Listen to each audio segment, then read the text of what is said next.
नमस्कार, विजयदीप न्यूजमध्ये आपले स्वागत। धरण अपडेट अचूक माहितीसाठी आमचा चॅनल सबस्क्राइब करा। आज शनिवार 27 जुलै सकाळचे नीरा खोरे अपडेट। नीरा खोऱ्यात घाटमाथ्यावर पावसाचा जोर गुरुवारच्या तुलनेत शुक्रवारी थोडा कमी झाला। मागील 24 तासात खोऱ्यात भाटघर पाणलोट क्षेत्रात भुतोंडे 89 millimetre, Pangari 131 millimetre, कुरुंजे 81 millimetre, Nira देवघर पाणलोट क्षेत्रात हिरडोशी 42 मिलीमीटर, शिरवली 39 मिलीमीटर, वीर पाणलोट क्षेत्रात वेल्हे 97 मिलीमीटर, नीरा देवघर 32 millimetre, Gunjavani 112 millimetre, Bhatghar 28 millimetre तर वीर 4 मिलीमीटर पावसाची नोंद झाली। वीर मधून नीरा नदीत 6087 क्युसेक्सने पाणी सोडले जात आहे, तर गुंजवणी मधून 926 क्युसेक्सचा विसर्ग सोडला जात आहे।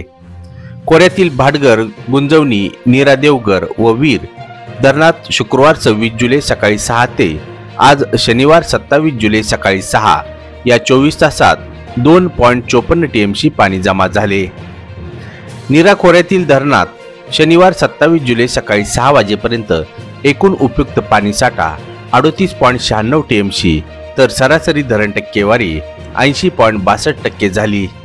नीरा खोरे अहवालानुसार गुंजवणी 71.01%, उपयुक्त पाणीसाठा 2.62 टीएमसी, भाटघर 77.81%, उपयुक्त पाणीसाठा 18.28 टीएमसी, नीरा देवघर 74.87%, उपयुक्त पाणीसाठा 8.78 टीएमसी तर वीर 98.55%, उपयुक्त पाणीसाठा 9.27 टीएमसी आहे।